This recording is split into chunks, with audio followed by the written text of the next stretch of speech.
श्री हरि विदुर नीति पहला अध्याय। वैशंपायन जी कहते हैं, संजय के चले जाने पर महाबुद्धिमान राजा धृतराष्ट्र ने द्वारपाल से कहा, मैं विदुर से मिलना चाहता हूँ, उन्हें यहाँ शीघ्र बुला लाओ। धृतराष्ट्र का भेजा हुआ वह दूत जाकर विदुर से बोला, महामते, हमारे स्वामी महाराज धृतराष्ट्र आपसे मिलना चाहते हैं। उनके ऐसा कहने पर विदुर जी राजमहल के पास जाकर बोले, द्वारपाल, धृतराष्ट्र को मेरे आने की सूचना दे दो। द्वारपाल ने जाकर कहा, महाराज, आपकी आज्ञा से विदुर जी यहाँ आ पहुँचे हैं। वे आपके चरणों का दर्शन करना चाहते हैं। मुझे आज्ञा दीजिए, उन्हें क्या कार्य बताया जाए। धृतराष्ट्र ने कहा, महाबुद्धिमान दूरदर्शी विदुर को भीतर ले आओ। मुझे इस विदुर से मिलने में कभी भी अड़चन नहीं है। द्वारपाल विदुर के पास आकर बोला, विदुर जी, आप बुद्धिमान महाराज धृतराष्ट्र के अंतःपुर में प्रवेश कीजिए। महाराज ने मुझसे कहा है कि मुझे विदुर से मिलने में कभी अड़चन नहीं है। वैशंपायन जी कहते हैं, तदनंतर विदुर धृतराष्ट्र के महल के भीतर जाकर चिंता में पड़े हुए राजा से हाथ जोड़कर बोले, महाप्राज्ञ, मैं विदुर हूँ, आपकी आज्ञा से यहाँ आया हूँ। यदि मेरे करने योग्य कुछ काम हो तो मैं उपस्थित हूँ, मुझे आज्ञा कीजिए। धृतराष्ट्र ने कहा, विदुर, बुद्धिमान संजय आया था, मुझे बुरा भला कहकर चला गया है। कल सभा में वह अजातशत्रु युधिष्ठिर के वचन सुनाएगा। आज मैं उस कुरुवीर युधिष्ठिर की बात न जान सका, यही मेरे अंगों को जला रहा है और इसी ने मुझे अब तक जगा रखा है। तात, मैं चिंता से जलता हुआ अभी तक जग रहा हूँ। मेरे लिए जो कल्याण की बात समझो वह कहो, क्योंकि हम लोगों में तुम ही धर्म और अर्थ के ज्ञान में निपुण हो। संजय जब से पांडवों के यहाँ से लौट कर आया है, तब से मेरे मन को पूर्ण शांति नहीं मिलती। सभी इंद्रियां विकल हो रही हैं। कल वह क्या कहेगा, इसी बात की मुझे इस समय बड़ी भारी चिंता हो रही है। विदुर जी बोले, राजन, जिसका बलवान के साथ विरोध हो गया है, उस साधनहीन दुर्बल मनुष्य को, जिसका सब कुछ हर लिया गया हो, उसको, कामी को तथा चोर को रात में जागने का रोग लग जाता है। नरेंद्र, कहीं आपका भी इन महान दोषों से संपर्क तो नहीं हो गया है? कहीं पराये धन के लोभ से तो आप कष्ट नहीं पा रहे हैं?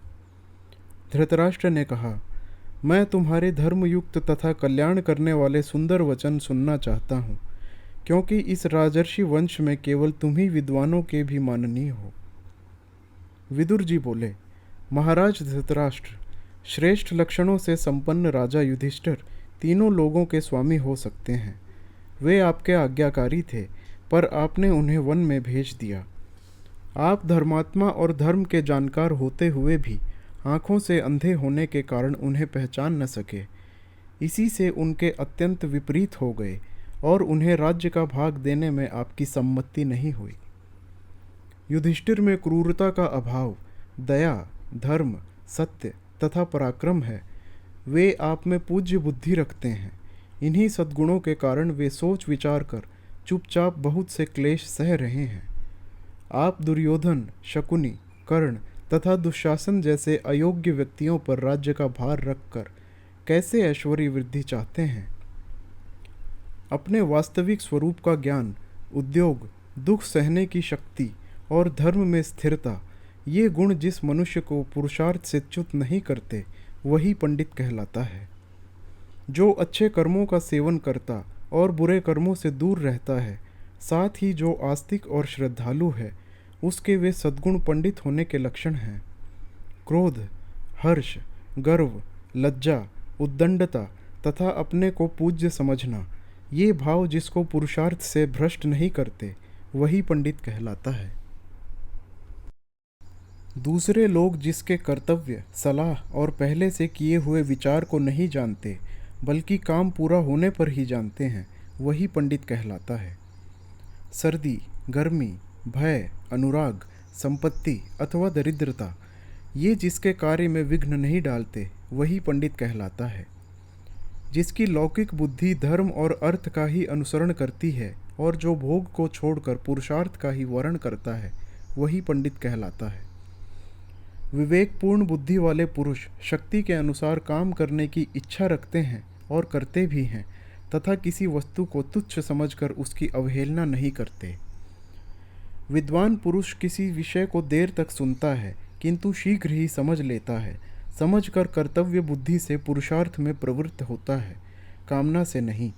बिना पूछे दूसरे के विषय में व्यर्थ कोई बात नहीं कहता है। उसका यह स्वभाव पंडित की मुख्य पहचान है। पंडितों की सी बुद्धि रखने वाले मनुष्य दुर्लभ वस्तु की कामना नहीं करते, खोई हुई वस्तु के विषय में शोक करना नहीं चाहते और विपत्ति में पड़कर घबराते नहीं हैं। जो पहले निश्चय करके फिर कार्य का आरंभ करता है, कार्य के बीच में नहीं रुकता, समय को व्यर्थ नहीं जाने देता और चित्त को वश में रखता है, वही पंडित कहलाता है। भरत कुल भूषण। पंडित जन श्रेष्ठ कर्मों में रुचि रखते हैं, उन्नति के कार्य करते हैं तथा भलाई करने वालों में दोष नहीं निकालते हैं। जो अपना आदर होने पर हर्ष के मारे फूल नहीं उठता, अनादर से संतप्त नहीं होता तथा गंगा जी के कुंड के समान जिसके चित्त को क्षोभ नहीं होता, वह पंडित कहलाता है। जो संपूर्ण भौतिक पदार्थों की असलियत का ज्ञान रखने वाला, सब कार्यों के करने का ढंग जानने वाला तथा मनुष्यों में सबसे बढ़कर उपाय का जानकार है, वही मनुष्य पंडित कहलाता है। जिसकी वाणी कहीं रुकती नहीं, जो विचित्र ढंग से बातचीत करता है, तर्क में निपुण तथा प्रतिभाशाली है तथा जो ग्रंथ के तात्पर्य को शीघ्र बता सकता है, वही पंडित कहलाता है। जिसकी विद्या बुद्धि का अनुसरण करती है और बुद्धि विद्या का, तथा जो शिष्ट पुरुषों की मर्यादा का उल्लंघन नहीं करता, वही पंडित की पदवी पा सकता है। बिना पढ़े ही गर्व करने वाले, दरिद्र होकर भी बड़े बड़े स्वप्न बांधने वाले और बिना काम किए ही धन पाने की इच्छा रखने वाले मनुष्य को पंडित लोग मूर्ख कहते हैं। जो अपना कर्तव्य छोड़कर दूसरे के कर्तव्य का पालन करता है तथा मित्र के साथ असत आचरण करता है, वह मूर्ख कहलाता है। जो न चाहने वालों को चाहता है और चाहने वालों को त्याग देता है तथा जो अपने से बलवान के साथ बैर बांधता है, उसे मूढ़ विचार का मनुष्य कहते हैं। जो शत्रु को मित्र बनाता और मित्र से द्वेष करते हुए उसे कष्ट पहुंचाता है तथा सदा बुरे कर्मों का आरंभ किया करता है, उसे मूढ़ चित्त वाला कहते हैं। भरत श्रेष्ठ। जो अपने कामों को व्यर्थ ही फैलाता है, सर्वत्र संदेह करता है तथा शीघ्र होने वाले काम में भी देर लगाता है, वह मूढ़ है।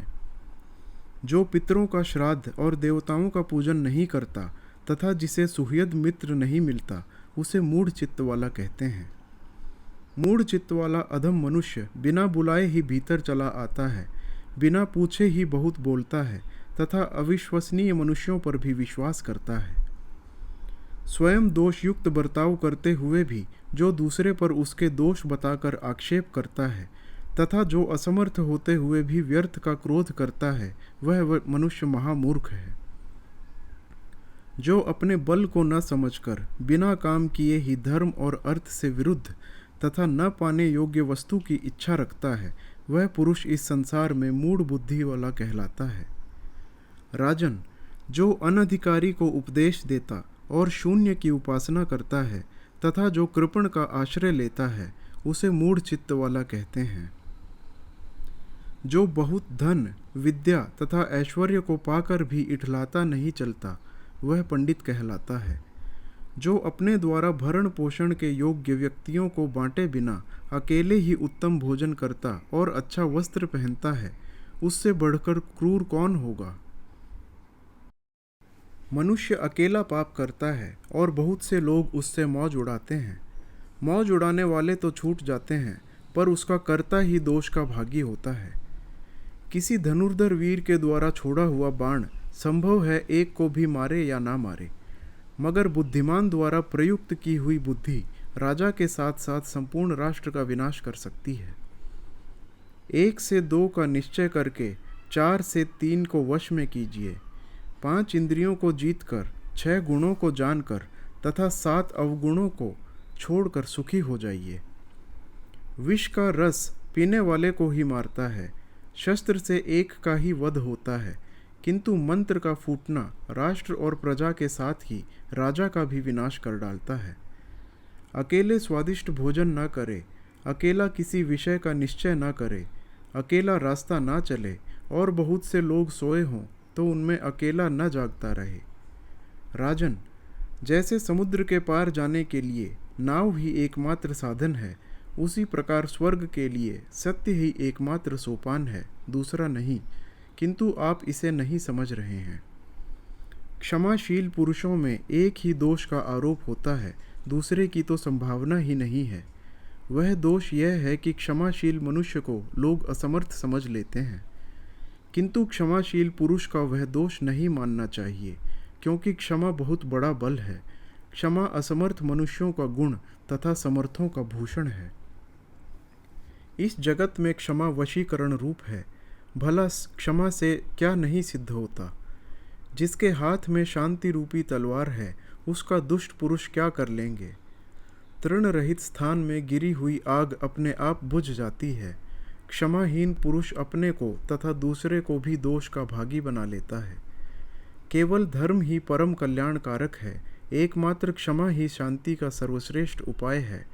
एक विद्या ही परम संतोष देने वाली है और एकमात्र अहिंसा ही सुख देने वाली है। बिल में रहने वाले मेंढक आदि जीवों को जैसे सांप खा जाता है, उसी प्रकार यह पृथ्वी शत्रु से विरोध न करने वाले राजा और परदेश सेवन न करने वाले ब्राह्मण, इन दोनों को खा जाती है। जरा भी कठोर न बोलना और दुष्ट पुरुषों का आदर न करना, इन दोनों कर्मों को करने वाला मनुष्य इस लोक में विशेष शोभा पाता है। दूसरी स्त्री द्वारा चाहे गए पुरुष की कामना करने वाली स्त्रियां तथा दूसरों के द्वारा पूजित मनुष्य का आदर करने वाले पुरुष, ये दो प्रकार के लोग दूसरों पर विश्वास करके चलने वाले हैं। जो निर्धन होकर भी बहुमूल्य वस्तु की इच्छा रखता और असमर्थ होकर भी क्रोध करता है, ये दोनों ही अपने शरीर को सुखा देने वाले कांटों के समान हैं। दो ही अपने विपरीत कर्म के कारण शोभा नहीं पाते, अकर्मण्य गृहस्थ और प्रपंच में लगा हुआ सन्यासी। राजन, ये दो प्रकार के पुरुष स्वर्ग के भी ऊपर स्थान पाते हैं। शक्तिशाली होने पर भी क्षमा करने वाला और निर्धन होने पर भी दान देने वाला। न्यायपूर्वक उपार्जित किए हुए धन के दो ही दुरुपयोग समझने चाहिए, अपात्र को देना और सत्पात्र को न देना।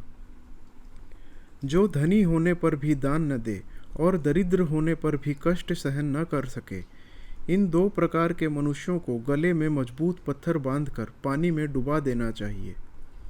पुरुष श्रेष्ठ, ये दो प्रकार के पुरुष सूर्यमंडल को भेद कर ऊर्ध्व गति को प्राप्त होते हैं। योग युक्त सन्यासी और संग्राम में लोहा लेते हुए मारा गया योद्धा।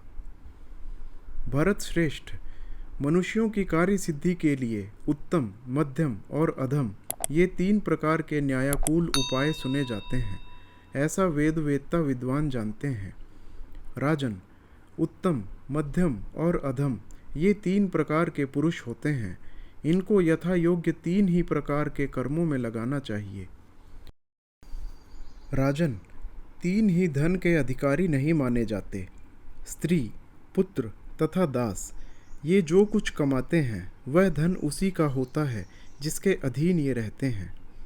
दूसरे के धन का हरण, दूसरे की स्त्री का संसर्ग तथा सुहृद मित्र का परित्याग, ये तीनों ही दोष नाश करने वाले होते हैं।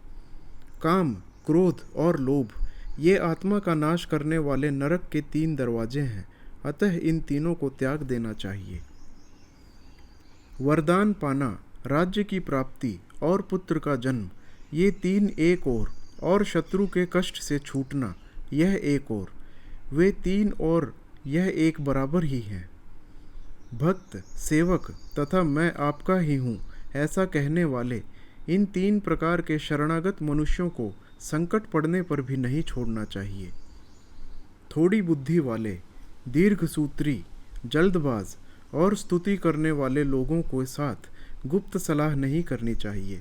ये चारों महाबली राजा के लिए त्यागने योग्य बताए गए हैं। विद्वान पुरुष ऐसे लोगों को पहचान लें। तात, गृहस्थ धर्म में स्थित लक्ष्मीवान आपके घर में 4 प्रकार के मनुष्यों को सदा रहना चाहिए। अपने कुटुंब का बूढ़ा, संकट में पड़ा हुआ उच्च कुल का मनुष्य, धनहीन मित्र और बिना संतान की बहन। महाराज, इंद्र के पूछने पर उनसे बृहस्पति जी ने जिन चारों को तत्काल फल देने वाला बताया था, उन्हें आप मुझसे सुनिए। देवताओं का संकल्प, बुद्धिमानों का प्रभाव, विद्वानों की नम्रता और पापियों का विनाश। 4 कर्म भय को दूर करने वाले हैं, किंतु वे ही यदि ठीक तरह से संपादित न हों तो भय प्रदान करते हैं। वे कर्म हैं: आदर के साथ अग्निहोत्र, आदर पूर्वक मौन का पालन करना, आदर पूर्वक स्वाध्याय और आदर के साथ यज्ञ का अनुष्ठान। भरत श्रेष्ठ, पिता, माता, अग्नि, आत्मा और गुरु, मनुष्य को इन 5 अग्नियों की बड़े यत्न से सेवा करनी चाहिए। देवता, पितर, मनुष्य, सन्यासी और अतिथि, इन 5 की पूजा करने वाला मनुष्य शुद्ध यश प्राप्त करता है। राजन, आप जहाँ जहाँ जाएंगे वहाँ वहाँ मित्र, शत्रु, उदासीन, आश्रय देने वाले तथा आश्रय पाने वाले, ये 5 आपके पीछे लगे रहेंगे।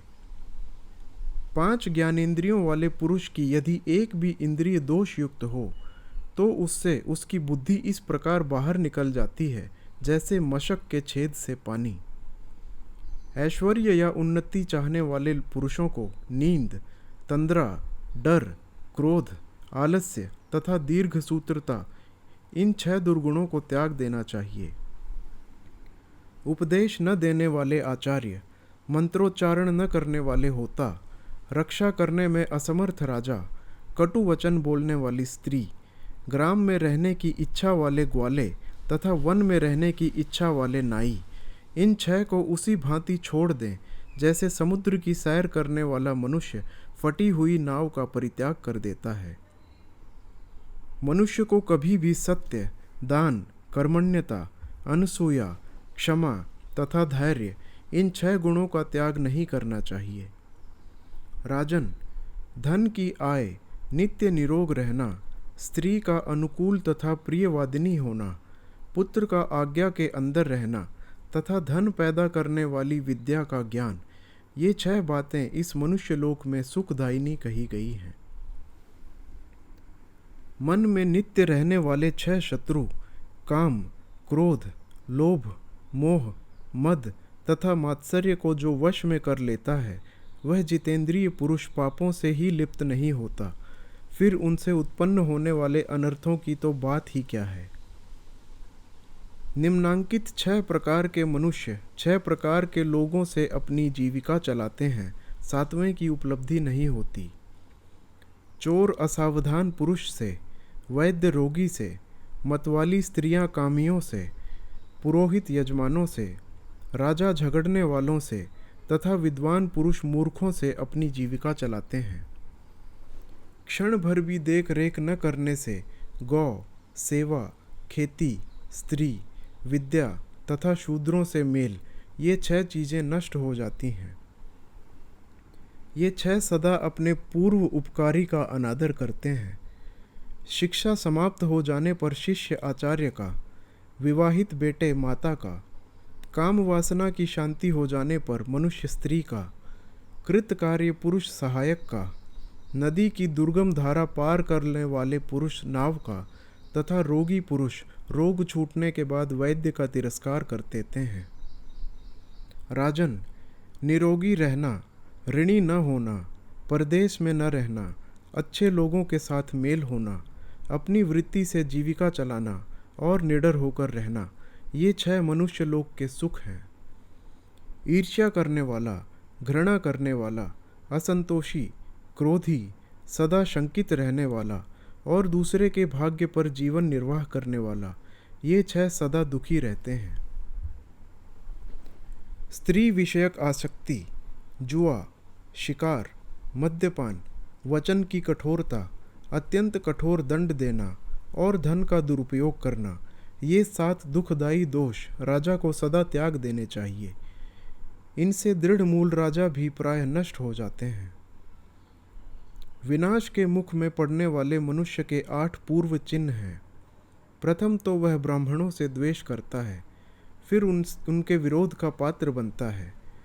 ब्राह्मणों का धन हड़प लेता है, उनको मारना चाहता है, ब्राह्मणों की निंदा में आनंद मनाता है, उनकी प्रशंसा सुनना नहीं चाहता, यज्ञ याग आदि में उनका स्मरण नहीं करता और कुछ मांगने पर उनमें दोष निकालने लगता है। इन सब दोषों को बुद्धिमान मनुष्य समझे और समझ कर त्याग दें।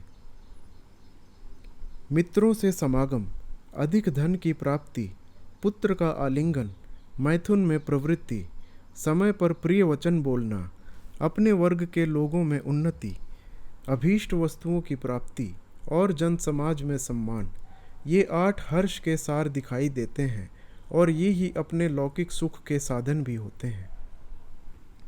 बुद्धि, कुलीनता, इंद्रिय निग्रह, शास्त्र ज्ञान, पराक्रम, अधिक न बोलना, शक्ति के अनुसार दान और कृतज्ञता, ये 8 गुण पुरुष की ख्याति बढ़ा देते हैं। जो विद्वान पुरुष आँख कान आदि 9 दरवाजे वाले, वात पित्त कफ रूपी 3 खंभों वाले, ज्ञानेंद्रिय रूपी 5 साक्षी वाले, आत्मा के निवास स्थान इस शरीर रूपी ग्रह को जानता है, वह बहुत बड़ा ज्ञानी है। महाराज धृतराष्ट्र, 10 प्रकार के लोग धर्म को नहीं जानते, उनके नाम सुनो। नशे में मतवाला, असावधान, पागल, थका हुआ, क्रोधी, भूखा, जल्दबाज, लोभी, भयभीत और कामी, ये 10 हैं। अतः इन सब लोगों में विद्वान पुरुष आसक्ति न बढ़ाए। इसी विषय में असुरों के राजा प्रहलाद ने सुंधवा के साथ अपने पुत्र के प्रति कुछ उपदेश दिया था। नीतिज्ञ लोग उस पुराने इतिहास का उदाहरण देते हैं। जो राजा काम और क्रोध का त्याग करता है और सुपात्र को धन देता है, विशेषज्ञ है, शास्त्रों का ज्ञाता और कर्तव्य को शीघ्र पूरा करने वाला है, उसे सब लोग प्रमाण मानते हैं। जो मनुष्यों में विश्वास उत्पन्न करना जानता है, जिनका अपराध प्रमाणित हो गया है, उन्हीं को दंडित करता है। जो दंड देने की न्यूनाधिक मात्रा तथा क्षमा का उपयोग जानता है, उस राजा की सेवा में संपूर्ण संपत्ति चली आती है। जो किसी दुर्बल का अपमान नहीं करता, सदा सावधान रहकर शत्रु के साथ बुद्धिपूर्वक व्यवहार करता है, बलवानों के साथ युद्ध पसंद नहीं करता तथा समय आने पर पराक्रम दिखाता है, वही धीर है। जो धुरंधर महापुरुष आपत्ति पड़ने पर कभी दुखी नहीं होता, बल्कि सावधानी के साथ उद्योग का आश्रय लेता है तथा समय पर दुख सहता है, उसके शत्रु तो पराजित ही हैं। जो निरर्थक विदेशवास, पापियों से मेल, परस्त्री गमन, पाखंड, चोरी, चुगलखोरी तथा मदिरापान नहीं करता, वह सदा सुखी रहता है। जो क्रोध या उतावली के साथ धर्म, अर्थ तथा काम का आरंभ नहीं करता, पूछने पर यथार्थ बात ही बतलाता है, मित्र के लिए झगड़ा नहीं पसंद करता, आदर न पाने पर क्रुद्ध नहीं होता, विवेक नहीं खो बैठता, दूसरों के दोष नहीं देखता, सब पर दया करता है, दुर्बल होते हुए किसी की जमानत नहीं देता, जो अपने बराबर वालों के साथ विवाह, मित्रता, व्यवहार तथा बातचीत करता है, हीन पुरुषों के साथ नहीं, और गुणों में बढ़े चढ़े पुरुषों को सदा आगे रखता है, उस विद्वान की नीति श्रेष्ठ है। जो अपने आश्रित जनों को बांट कर थोड़ा ही भोजन करता है, बहुत अधिक काम करके भी थोड़ा सोता है तथा मांगने पर जो मित्र नहीं है उसे भी धन देता है, उस मनस्वी पुरुष को सारे अनर्थ दूर से ही छोड़ देते हैं। जिसके अपनी इच्छा के अनुकूल और दूसरों की इच्छा के विरुद्ध कार्य को दूसरे लोग कुछ नहीं भी जान पाते, मंत्र गुप्त रहने और अभीष्ट कार्य का ठीक ठीक संपादन होने के कारण उसका थोड़ा भी काम बिगड़ने नहीं पाता। जो मनुष्य संपूर्ण भूतों को शांति प्रदान करने में तत्पर, सत्यवादी, कोमल, दूसरों को आदर देने वाला तथा पवित्र विचार वाला होता है, वह अच्छी खान से निकले और चमकते हुए श्रेष्ठ रत्न की भांति अपनी जाति वालों में अधिक प्रसिद्धि पाता है। जो स्वयं ही अधिक लज्जाशील है, वह सब लोगों में श्रेष्ठ समझा जाता है। वह अपने अनंत तेज, शुद्ध हृदय और एकाग्रता से युक्त होने के कारण कांति में सूर्य के समान शोभा पाता है। अंबिका नंदन, शाप से दग्ध राजा पांडु के जो 5 पुत्र वन में उत्पन्न हुए, वे 5 इंद्रों के समान शक्तिशाली हैं। उन्हें आप ही ने बचपन से पाला और शिक्षा दी है। वे भी सदा आपकी आज्ञा का पालन करते रहते हैं। तात, उन्हें उनका न्यायोचित राज्य भाग देकर आप अपने पुत्रों के साथ आनंद भोगिए। नरेंद्र, ऐसा करने पर आप देवता या मनुष्यों की टीका टिप्पणी के विषय नहीं रह जाएंगे।